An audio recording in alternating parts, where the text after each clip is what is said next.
take a minute to address the civil case brought against football players connected to our program. Foremost, the university's investigation is active, so there is very little I can share.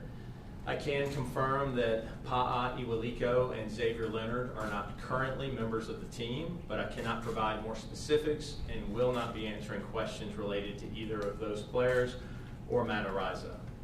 To be absolutely clear, we take allegations of sexual assault seriously and do not support any actions or behaviors that cause harm to others. As husbands and fathers, Coach Hoke and I fundamentally agree on this. Under no circumstance would we ever support an environment that supports abusive behavior. Students found to be in violation of the Student Code of Conduct through our university's investigative process will be disciplined, and that discipline could include suspension, dismissal, or expulsion. Again, I want to add what JD said. You know, this is an active investigation. It's ongoing. I will not be providing specific information about the case or the players. I want to reinforce that we have and continue to support the criminal investigation done by San Diego Police Department, and we also support the district attorney's review of the case. What was reported to have happened should never happen, ever, and it shouldn't happen to anyone. And what has been important to us is that anyone who violates or violated the law or university policies, they'll be held accountable. We preach accountability in this program, and as we have always said, we are committed to hold accountable students who violate the university's policies. You know, I'm a husband and I'm a father, and we deeply respect, believe me, and appreciate the women in my life. And I can guarantee you that it's intolerable for what has been reported. There's no protecting anyone. We're not here to do that, and that's part of being accountable. There's no support or encouragement or a code of silence. And so we won't compromise on that. We will hold ourselves and our community and our players to the highest standard. Any questions on Saturday, the Snapdragon Stadium or the Arizona game? Could we at least ask you a few questions before you start on football?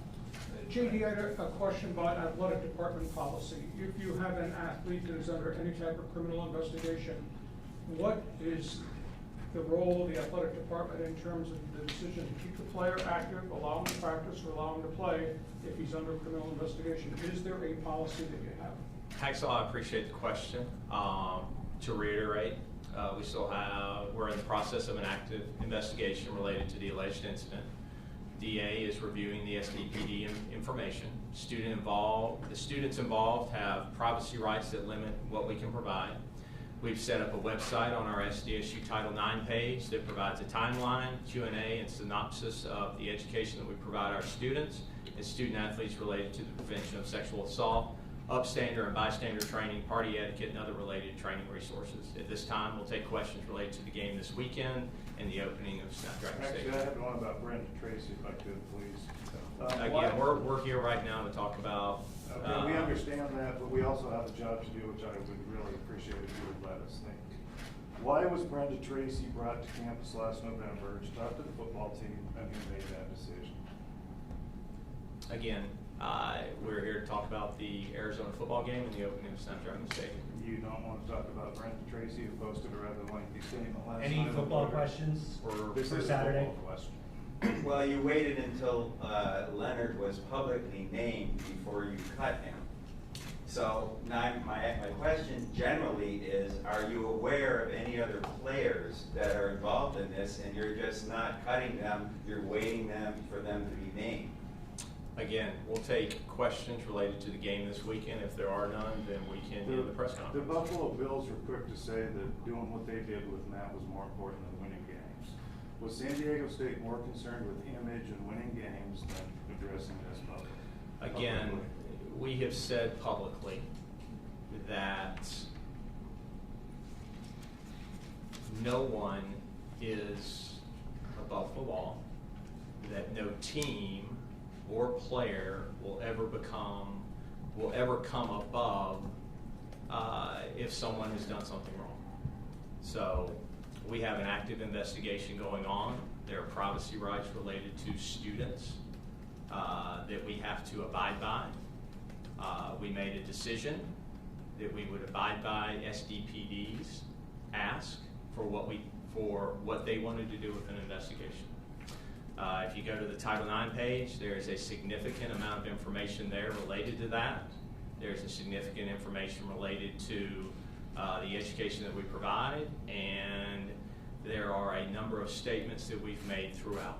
So at this point in time, if there are no further questions related to Arizona or the opening of Snapdragon Stadium, I just we want can to move on. check, why will you not confirm that Brenda Tracy was invited to talk to the football team? It's obvious that she was invited to talk to the football team and all of our male student athletes. Who That was invited reported her? on yesterday. Who invited her and what precipitated the invitation?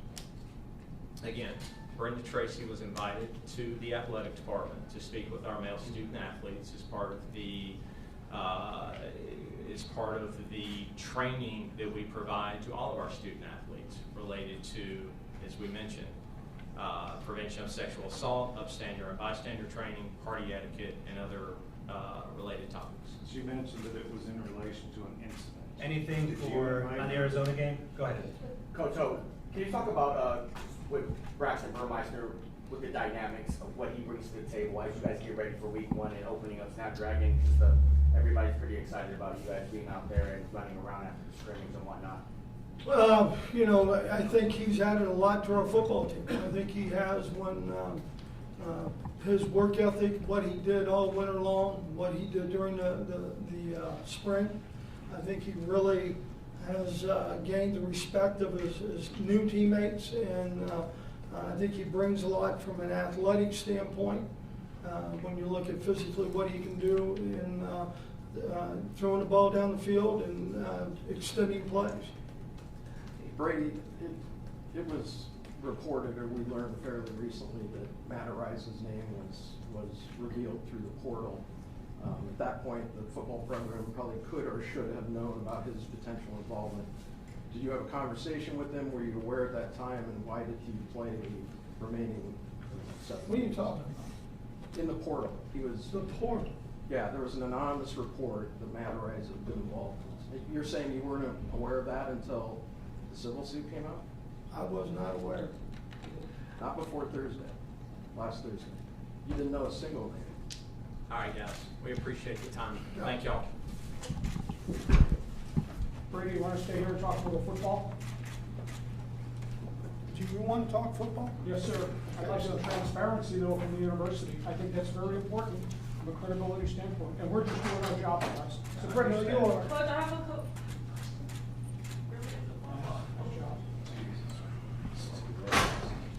One football question. Oh, yeah. Thanks, so I don't think we're going to get transfers.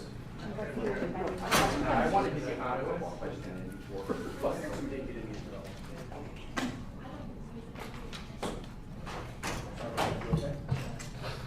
I got a 0 in.